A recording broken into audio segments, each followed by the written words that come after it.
My family deliberately skipped my wedding, dismissing it as a trivial event for someone at the bottom, and told me I wasn't worth celebrating. As I stood at the altar without them, I realized just how little my happiness mattered to the people who were supposed to love me unconditionally, and the heartbreak of that day will stay with me forever. Okay, let me tell you something that still makes my blood boil, but also fills me with a quiet satisfaction. Imagine this. It's your wedding day, the day you've dreamed of your entire life, and the seats reserved for your own parents. They're empty. Just gone.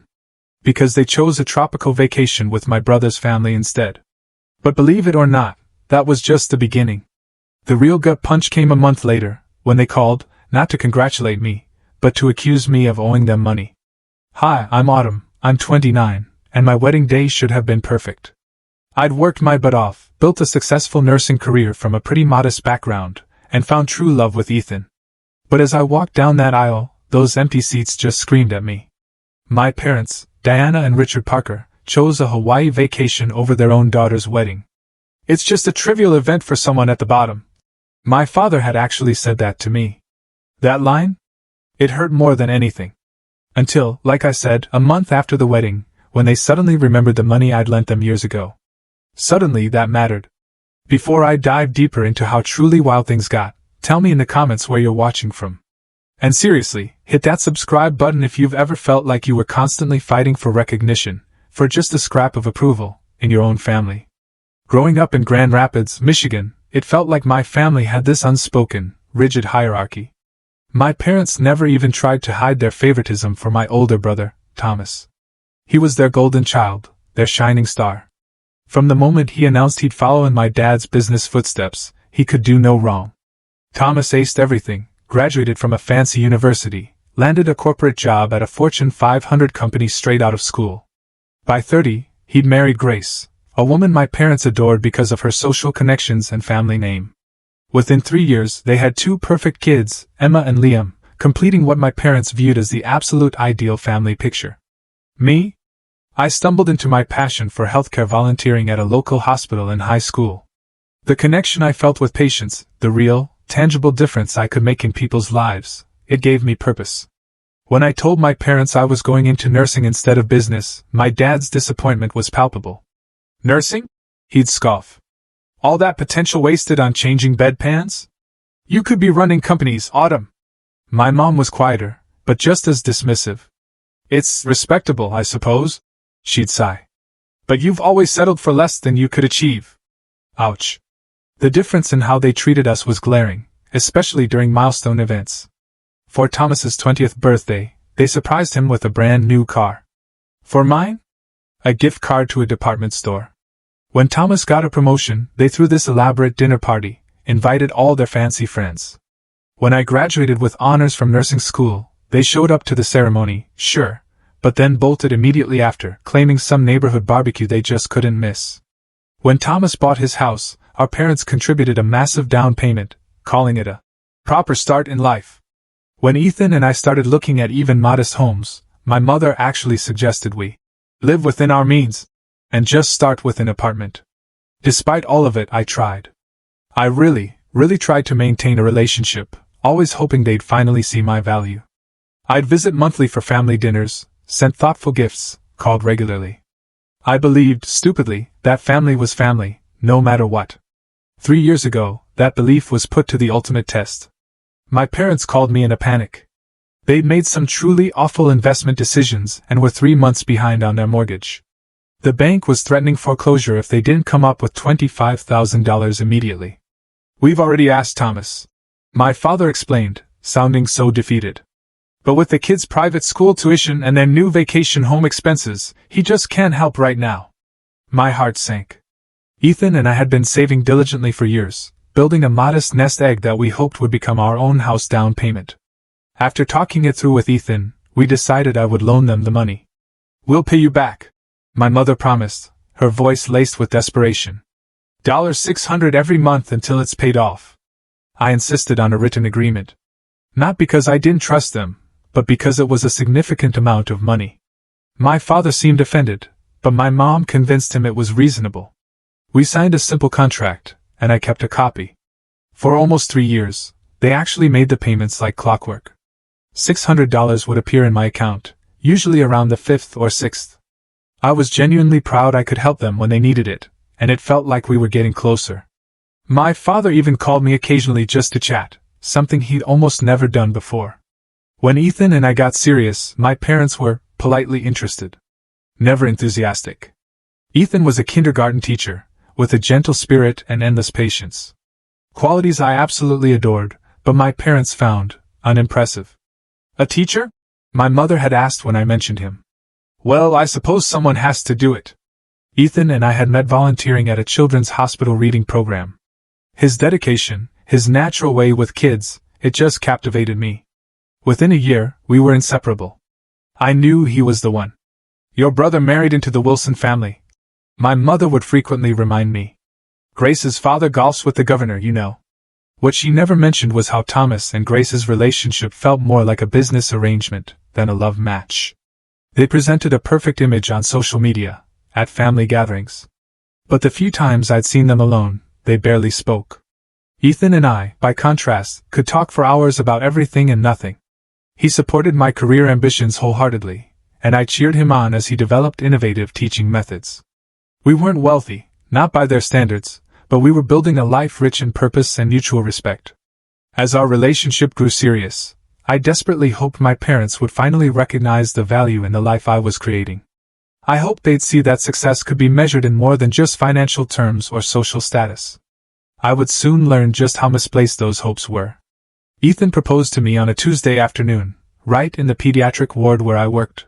He'd coordinated with my colleagues and the children I cared for. Each little patient held a hand-drawn sign that, as I made my rounds, eventually spelled out, "Will you marry me?" By the time I reached my last patient room, Ethan was waiting on one knee, surrounded by smiling kids and teary-eyed coworkers. It wasn't grand or expensive, but it was us. Thoughtful, heartfelt, centered around the work we both loved.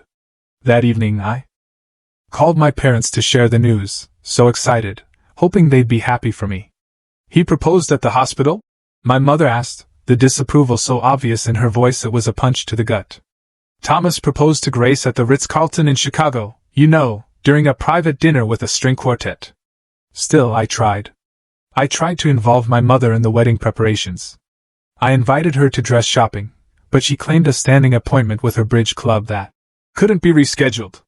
My future mother-in-law, Margaret, came instead, and she cried when I found my dress. A simple, elegant A-line gown that felt like it was made for me.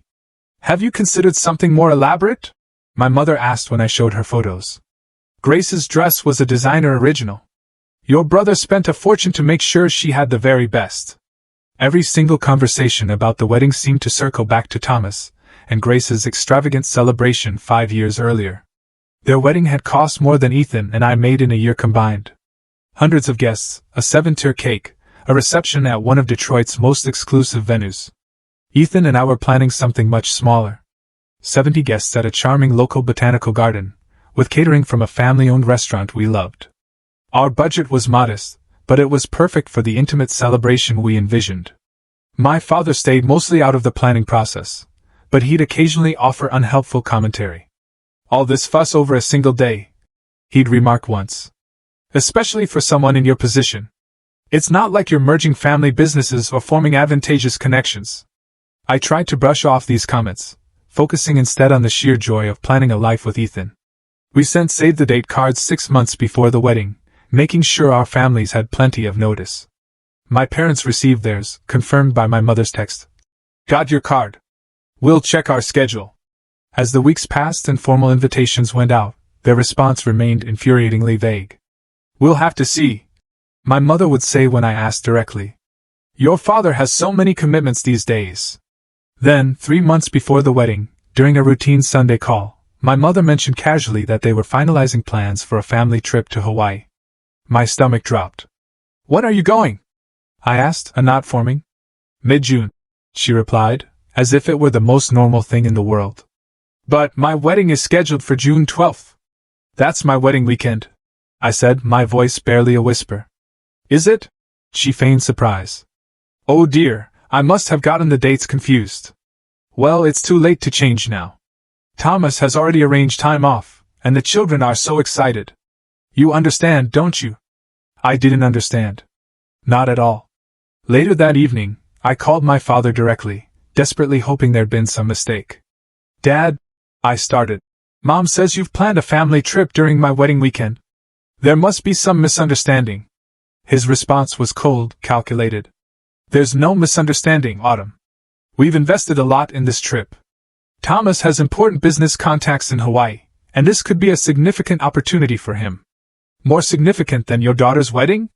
I asked, my voice breaking. What he said next would replay in my mind for months to come. It's just a trivial event for someone at the bottom. Don't bother us with this. The phone nearly slipped from my hand. The bottom? I repeated, my voice barely audible. The bottom of what? You know what I mean, he replied dismissively. You and Ethan. Your positions. It's not like this is a meaningful social or business occasion. It's just a small wedding for a nurse and a kindergarten teacher. I hung up without another word, tears streaming down my face. When Ethan came home and found me curled up on our couch, I could barely speak through my sobs as I told him what had happened. Your worth isn't determined by your job title or income, he said fiercely, holding me close. And our wedding is important because our love is important. If they can't see that, it's their tremendous loss. His words helped, but the pain of my father's dismissal cut deep. All my life, I had tried to earn their approval, their respect, their love. Now I had to face the possibility that nothing I did would ever be enough. I wasn't just lower in their estimation than Thomas. I was, quite literally, at the bottom. That night, Ethan and I made a difficult decision. We would proceed with our wedding as planned, with or without my parents. We would celebrate our love, surrounded by people who truly cared about us. Not our jobs, not our status, but us. The weeks leading up to the wedding were a roller coaster of emotions. Each morning, I woke with a renewed hope that my parents would reconsider, that they would realize the magnitude of missing their daughter's wedding and change their plans. Each night, I went to bed with that hope a little more diminished. I threw myself into final preparations, grateful for the distraction of last-minute details. My future in-laws, Margaret and Robert, stepped up in ways I never could have anticipated. They helped with everything from confirming vendors to assembling welcome bags for out-of-town guests. We're gaining a daughter, not just a daughter-in-law, Margaret told me one evening as we addressed place cards. And we couldn't be happier about that. Her kindness made me cry, which happened frequently in those days. The contrast between her wholehearted acceptance and my own parents' rejection was stark and painful. My best friend, Riley, became my fiercest protector. She'd known me since college and had witnessed my ongoing struggles with my parents' favoritism. They don't deserve you, she declared when I showed her the text from my mother confirming they were indeed going to Hawaii. They never have. 2 days before the wedding, a large bouquet arrived at our apartment. For a breathtaking moment, I thought perhaps it was from my parents, a peace offering or an apology. Instead, the card read, "To our wonderful Autumn, we are so proud to welcome you officially into our family. With all our love, Margaret and Robert." On the morning of my wedding day, I woke early. June sunshine streamed through our bedroom window as Ethan kissed me goodbye before heading to his parents' house where he'd get ready with his groomsmen. "Next time I see you, you'll be walking down the aisle," he whispered. Riley arrived with breakfast and champagne, determined to make the day special despite the empty spaces in my heart. My bridesmaids, colleagues from the hospital, and friends from nursing school created a bubble of love and support around me as we did our hair and makeup. "I brought something," said my coworker Jennifer, pulling a small blue box from her bag. "I know you had mentioned not having something borrowed." Inside was a delicate silver bracelet. "It was my grandmother's," Jennifer explained. "She was a nurse too, during World War II. She always said nursing wasn't just a profession, it was a calling. Only the strongest and most compassionate people answered it. She would have adored you." It was exactly what I needed to hear. I fastened the bracelet around my wrist, drawing strength from the connection to another nurse who had understood the value of the work I did, even if my own parents didn't. At the botanical garden, everything was beautiful. Wildflowers in soft blues and purples lined the aisle. A string quartet played quietly as guests were seated. Robert, Ethan's father, found me just before the ceremony was to begin. "Autumn," he said gently, "I would be honored to walk you down the aisle if you'd like. Or you can walk alone. Whatever feels right to you." I hadn't planned for either option, still clinging to the fantasy that my father would appear at the last minute. Looking into Robert's kind eyes, I made my decision. "I think I need to do this on my own," I told him. "But would you and Margaret sit in the front row, in the seats that would have been for my parents?" "We would be honored," he said, his eyes misting. As the music changed and the guests rose, I began my solitary walk down the aisle. I had worried this moment would feel incomplete without my father beside me, but instead, I felt a surprising sense of empowerment. Each step was a choice, a declaration that I was enough, exactly as I was. When I reached Ethan and saw the love and pride shining in his eyes, I knew with absolute certainty that I was exactly where I belong. The ceremony was everything we had hoped for, intimate, meaningful, and focused on our commitment to each other. We wrote our own vows, promising to build a home where love and kindness were the foundation. As we exchanged rings, I felt a profound sense of peace. We were creating our own family now, one based on mutual respect and genuine care. During the reception, I danced with Robert for the father-daughter dance. "Thank you for being here," I whispered. "Thank you for being the daughter we always wanted," he replied. My colleague Carlos had offered to be our photographer, and his partner Marcus volunteered to create a wedding video. Throughout the evening, they captured the joy, the laughter, and the love that filled the garden. As we cut our cake and shared our dance, I found myself truly present in the moment, surrounded by people who had chosen to be there for us. It wasn't until the next morning, as Ethan and I prepared to leave for our honeymoon in Maine, that I made the mistake of checking my phone. There, on my mother's Instagram page, was a series of videos from their Hawaii trip. "Perfect family vacation," read the caption under a sunset beach scene featuring my parents, Thomas, Grace, and their children building a sandcastle. The comments were worse. "Nothing better than having the whole family together," my mother had responded to a friend's comment. The words stung like salt in an open wound. Not only had they chosen to miss my wedding, but they were publicly pretending I wasn't even part of the family. Ethan gently took the phone from my hands. "Let's turn these off for the honeymoon," he suggested. "They don't deserve space in our happiness right now." He was right. I turned off all notifications from my family's social media accounts and focused on beginning our married life together. The pain didn't disappear, but I refused to let it overshadow the beautiful commitment we had made to each other. Our honeymoon in coastal Maine became a sanctuary. We stayed at a small bed and breakfast overlooking the Atlantic, where mornings were spent watching the sunrise over the water and evenings were filled with quiet conversations about our future. Away from the noise of everyday life and the pain of family rejection, I began to heal. "What if this is a blessing in disguise?" Ethan asked one evening as we walked along the shore. "Your parents have shown you exactly who they are. No more illusions. No more hoping they'll suddenly change." His words resonated with me. For years, I'd been chasing approval that was never going to come. I'd been measuring my worth through their eyes, always finding myself lacking. Perhaps now, I could finally stop running that impossible race. Returning home to our apartment, now officially our shared home, we began to build our married life together.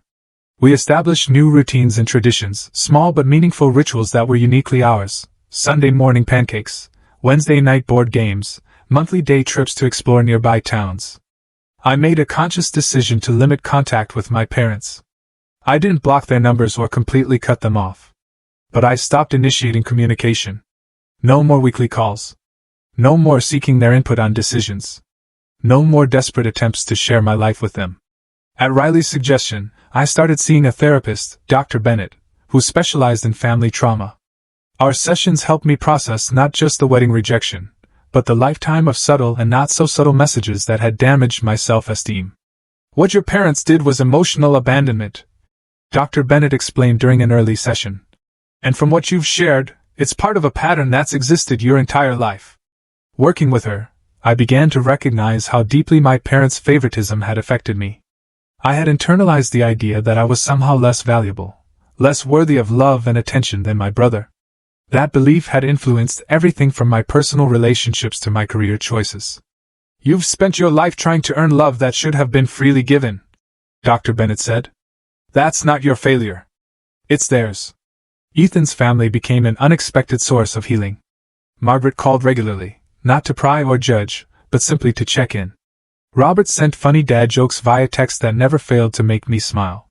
They included us in family gatherings, not out of obligation, but because they genuinely wanted us there.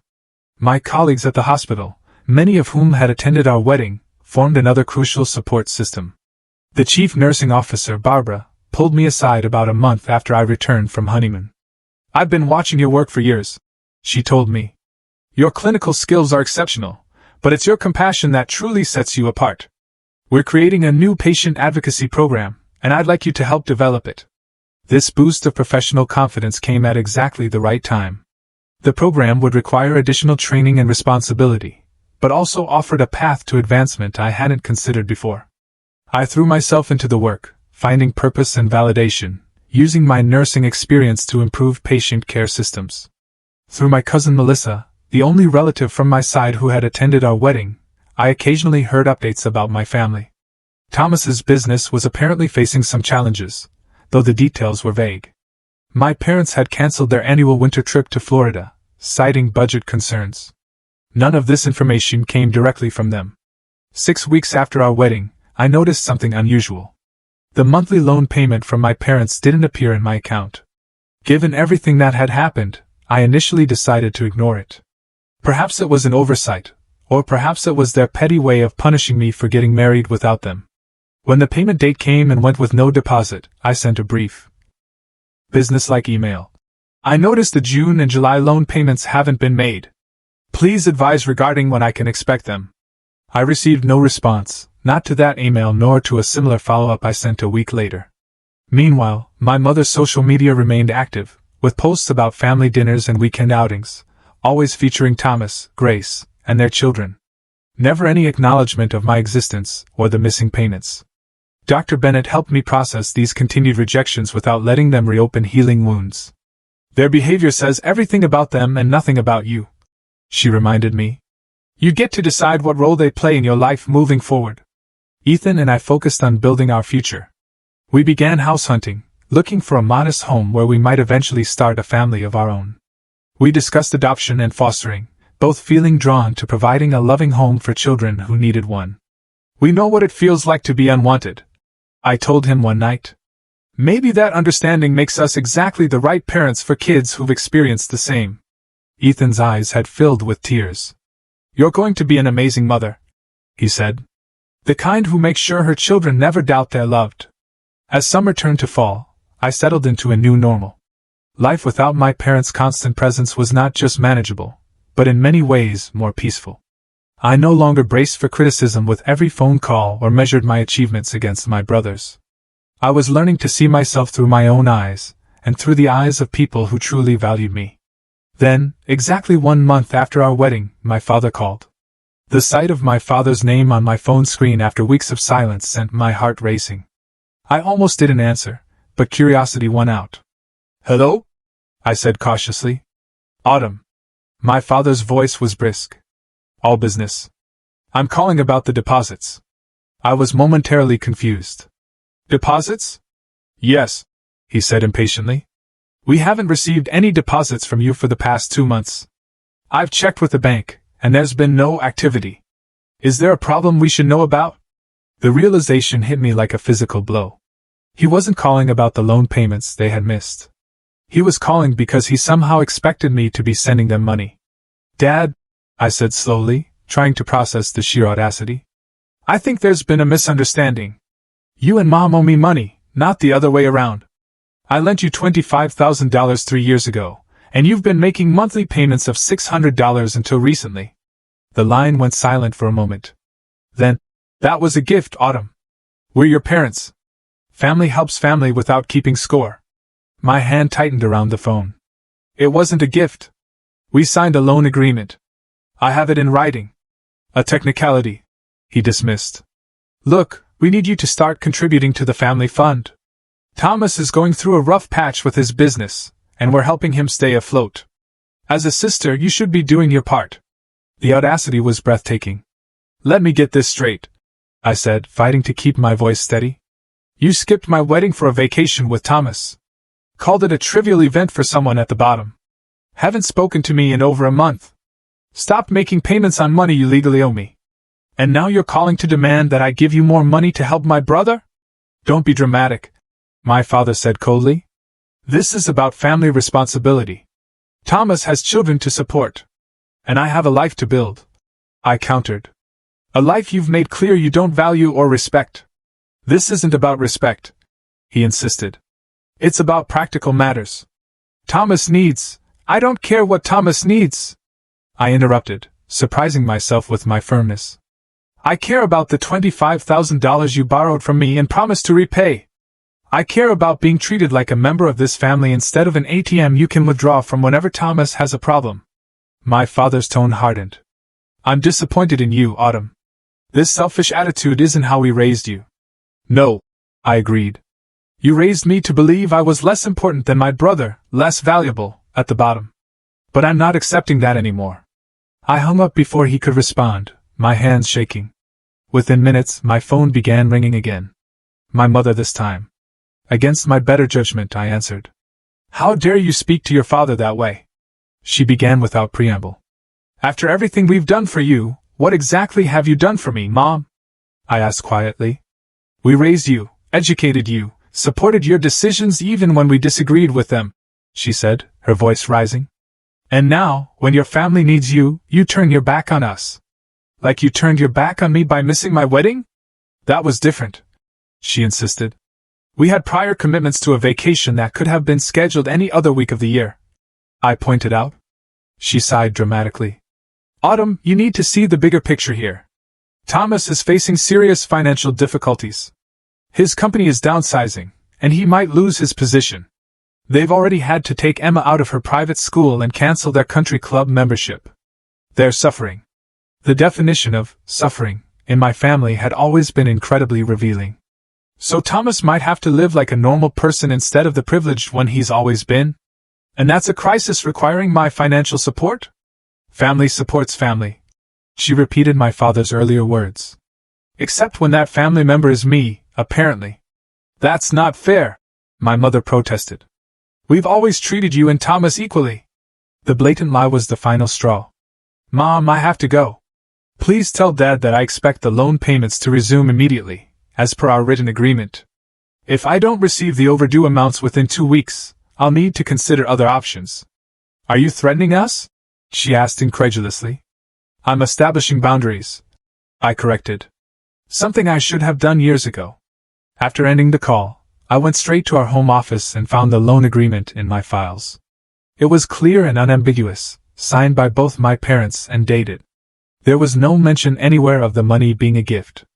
I scanned the document and emailed it to both my parents with a brief note. As per our discussion, this is the loan agreement we all signed. Please bring the account current within 14 days. Within hours, my inbox was flooded. My father sent a terse message claiming the agreement wasn't legally binding. My mother sent a longer, emotional appeal about family loyalty and difficult times. Most surprisingly, I received a text from my brother Thomas, the first direct communication from him in months. Heard you're giving Mom and Dad a hard time about money. Not cool, sis. We're all struggling right now. I drafted and deleted several responses before settling on. This is between me and our parents regarding a loan I made to them 3 years ago. It has nothing to do with you. His reply came quickly. Everything in this family has to do with all of us. Mom and Dad are using their retirement savings to help me right now. If you force them to pay you, you're taking food out of my kids' mouths. The manipulation was so transparent it would have been laughable if it wasn't so infuriating. Thomas and Grace lived in a house worth over $1 million. Even with private school and country club expenses cut, they were hardly at risk of hunger. Before I could respond, I received another call from my mother. This time, her approach had shifted from guilt to bargaining. We've been thinking, she began, her voice honeyed. Perhaps we could work out a compromise. What if we reduce the monthly payments temporarily, just until Thomas gets back on his feet? The terms of the loan are already established, I replied. I'm not open to renegotiating them. But surely you can see that helping your brother is a priority right now. My priority is my own financial security and the future I'm building with Ethan, I told her. Just as your priority is clearly Thomas and his family. We've both made our choices. After a pause, her tone changed again. Your father thinks we should look into whether you coerced us into signing that agreement. We were under duress, facing foreclosure. A good lawyer might find the contract invalid. The threat was so unexpected that I laughed out loud. Are you seriously threatening to claim I somehow forced you to accept $25,000 from me? Please, go ahead and make that argument in court. I'd love to hear how it goes. You've changed, Autumn, my mother said accusingly. You used to be so sweet and accommodating. I grew up, I corrected her.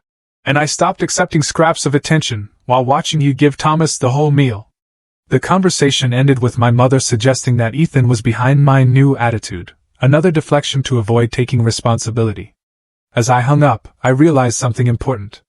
For the first time in my life, I wasn't devastated by my parents' disapproval. I was angry, yes, but also clear-eyed and resolute. That evening, I shared everything with Ethan. His support was unwavering. You know what the craziest part is? I told him. They genuinely believe I owe them this money. That my role in the family is to provide financial support while accepting emotional neglect in return, because that arrangement works for them. Ethan pointed out. They're only upset because you're disrupting a system that's benefited them for years. The next day, I received a text from Grace, my brother's wife. This was unusual. We typically communicated through family group texts or at obligatory gatherings. You're putting us in an impossible position with this loan business, she began, her voice tight with controlled anger. Do you have any idea what you're doing to your family's reputation? Which part of my family? I asked. The part that skipped my wedding for a vacation, or the part that expects me to financially support my brother's lifestyle? Don't be petty, she snapped. Thomas and I have certain obligations, social commitments, a position to maintain. Your parents understand that in a way you obviously don't. You're right, I agreed, surprising her into momentary silence. I don't understand prioritizing social position over basic respect and honesty. I don't understand missing a daughter's wedding for a beach vacation. And I definitely don't understand borrowing money with no intention of paying it back. Nobody said anything about not paying it back, Grace countered. Your parents just need flexibility right now because they're helping us. And why is that my problem? She sighed dramatically. Because we're family, Autumn. Family takes care of each other. Exactly, I said. So, when are you planning to take care of me? When will my needs matter to any of you? After a long pause, Grace's voice turned cold. I always told Thomas you had a chip on your shoulder. This proves it.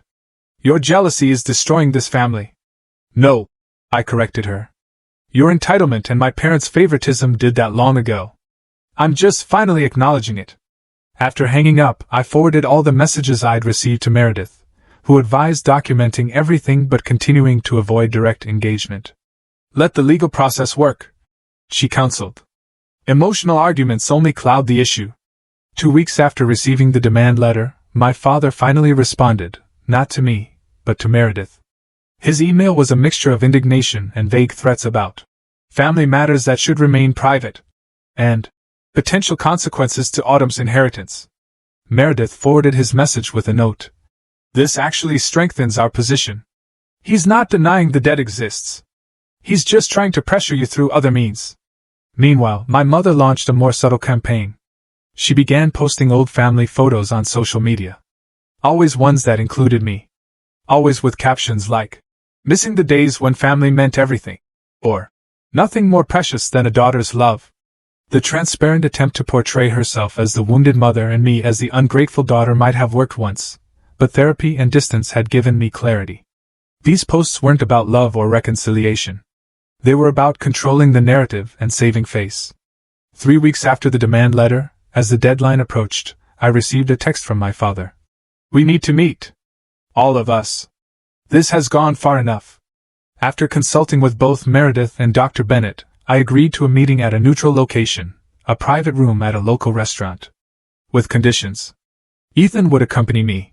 The meeting would last no more than 1 hour, and there would be no discussion of withdrawing the legal demand. My father grudgingly accepted these terms, and the meeting was set for the following Saturday afternoon. As Ethan and I drove to the restaurant, he reached over and squeezed my hand. Remember, he said, you're not the same person they could manipulate before. You're stronger now. I nodded, drawing comfort from his confidence in me. I just want this resolved so we can move forward with our lives. Whatever happens in there, Ethan assured me. We're already moving forward. They can't take that from you unless you let them. With those words fortifying me, I walked into the restaurant, ready to face my family and stand firm in my truth, no matter how they tried to twist it. The private dining room at Riverside Grill felt too small for the tension it contained. My parents sat on one side of the table, Thomas and Grace on the other. Ethan and I took the remaining side, creating a triangle of opposing forces. My father spoke, his businessman persona firmly in place. This meeting is about finding a resolution that works for everyone. The lawyer was unnecessary and inflammatory. I disagree, I replied calmly. I tried discussing this directly with you both. You dismissed my concerns and denied the existence of a loan that we all know was real. We never denied, my mother began. But I cut her off by sliding copies of my father's emails across the table. You suggested I had coerced you into signing. You implied the agreement was invalid. You called it a gift after 3 years of regular payments. If that's not denial, I don't know what is. Thomas leaned forward, his expression stern. Autumn, you need to understand the pressure our parents are under right now. My company's restructuring has created temporary cash flow issues, and they're helping us bridge the gap. I understand completely, I assured him. What you don't understand is that their financial choices are not my responsibility, either are yours. So you'd rather see your niece and nephew suffer? Grace interjected, her voice dripping with judgment. Ethan, who had remained silent until now, spoke up. No one is suffering here except Autumn, who has been consistently devalued by this family. Your children attend private school. You live in $1 million home. You took a luxury vacation to Hawaii instead of attending our wedding. Your definition of suffering is most people's definition of privilege. My father's face reddened. You have no right to speak to us this way. This is a family matter. Ethan is my family, I said firmly. The family I've chosen. The family that shows up for me. We've always been there for you, my mother insisted, tears forming in her eyes. We've supported you through everything. When? I challenged. When have you ever prioritized me over Thomas? When have you ever celebrated my achievements without comparing them to his? When have you ever respected my choices? The room fell silent as my questions hung in the air. Finally Thomas spoke, his voice unusually subdued. What do you mean they borrowed money from you? I turned to him in surprise. The $25,000 I lent them 3 years ago, when they were facing foreclosure. That's what this entire situation is about. Thomas looked genuinely confused. You lent them $25,000? I didn't know that. They told me they asked you, but you couldn't help because of your expenses. My brother's expression shifted from confusion to anger as he turned to our parents. You told me you took out a home equity loan. You never said anything about borrowing from Autumn. My parents exchanged a look that confirmed everything. They had been lying to both of us. Telling me they had approached Thomas, telling him they had secured bank financing. We didn't want to worry you. My father told Thomas. You were dealing with Emma's school issues at the time. So you borrowed from Autumn instead? A nurse's salary? Thomas shook his head in disbelief. And now you're using the money you're supposed to be repaying her to help me? It's complicated, my mother said weakly. No, Thomas countered. It's not complicated at all. It's wrong. The revelation shifted the entire dynamic in the room. For the first time, Thomas was seeing our parents' favoritism from the outside, and recognizing the unfairness of it. You should have told me, he continued. I would never have accepted your help if I'd known it was coming at Autumn's expense. My father attempted to regain control of the conversation. The point is, we need to find a solution that works for everyone. Perhaps a revised payment schedule. The point, I interrupted, is that you borrowed money with specific repayment terms. You've missed multiple payments, and instead of honoring your obligation, you tried to manipulate and gaslight me into forgetting about it altogether. That's not fair, my mother protested. What's not fair, Ethan said quietly, is missing your daughter's wedding and then expecting her to fund your lifestyle choices. The meeting continued for another tense 30 minutes. Gradually, as Thomas continued to side with me rather than our parents, their position weakened. By the end, my father agreed to resume the original payment schedule and make up the missed payments within 60 days. I'll put it in writing, he said stiffly, his pride clearly wounded. That would be best. I agreed, maintaining the professional distance that seemed to be the only healthy way to interact with them. As we prepared to leave, Thomas pulled me aside. I had no idea, he said, his voice low. About the loan, or any of it, really. The way they've treated you, the wedding, all of it. I studied my brother's face, seeing genuine regret there. I believe you, I said finally. But that doesn't change what happened. No, he agreed. It doesn't. But maybe it can change what happens next. Over the following weeks, my parents complied with the terms we had agreed upon. The missed payments were deposited, and regular monthly payments resumed. My father sent all communication through Meredith, maintaining a coldly professional tone that was actually a relief after years of emotional manipulation. Thomas, surprisingly, began reaching out independently, first with brief texts checking in, then with an invitation for Ethan and me to meet him, Grace, and the children for lunch. The lunch was awkward but civil, with Thomas making a noticeable effort to ask about my work and our house hunting progress. As the money from the repaid loan accumulated in our account, Ethan and I made a decision. Rather than using it for ourselves, we established a scholarship fund for nursing students, focusing on patient advocacy. It felt right to transform money that had caused so much pain into something that would create opportunity and healing. 3 months after our confrontational family meeting, we closed on our new home, a charming 3-bedroom bungalow with a fenced backyard, perfect for the children we hoped to have someday. As we moved in our furniture and began making the house our own, I felt a profound sense of peace. We were building our life on our terms, free from the weight of expectations and obligations that had never served me. My relationship with my parents evolved into something I never expected, a limited, carefully boundaried connection based on mutual respect rather than emotional entanglement. They were not invited to our housewarming party, but they did send a card, a small gesture that would have been unremarkable from anyone else, but represented significant progress from them. For his part, Thomas began the slow process of examining his own role in our family's dysfunction. During a rare coffee meeting just between the two of us, he admitted, "I never questioned why I always got more. It was easier to believe I deserved it somehow. That's how privilege works." I told him, "It's invisible to those who have it." He nodded slowly. "I'm trying to do better with Emma and Liam, making sure they understand that worth isn't measured by achievement or status." It was a start. Not forgiveness exactly, but an opening for something new to grow. 6 months after our wedding, I discovered I was pregnant. The joy Ethan and I felt was complicated by questions about how to involve my family. After much discussion and consultation with Dr. Bennett, we decided on clear boundaries. They could be grandparents, but only if they respected our parenting decisions and treated us with consistent respect. Our child will never feel ranked or valued based on achievements. I told my parents when we shared the news. They will be loved unconditionally, exactly as they are. My mother seemed genuinely moved by this. "I want to do better," she said quietly. "Actions, not words," I reminded her. "That's what I'll be watching for." When our daughter Lily was born the following spring, my parents waited to be invited to visit rather than assuming their right to be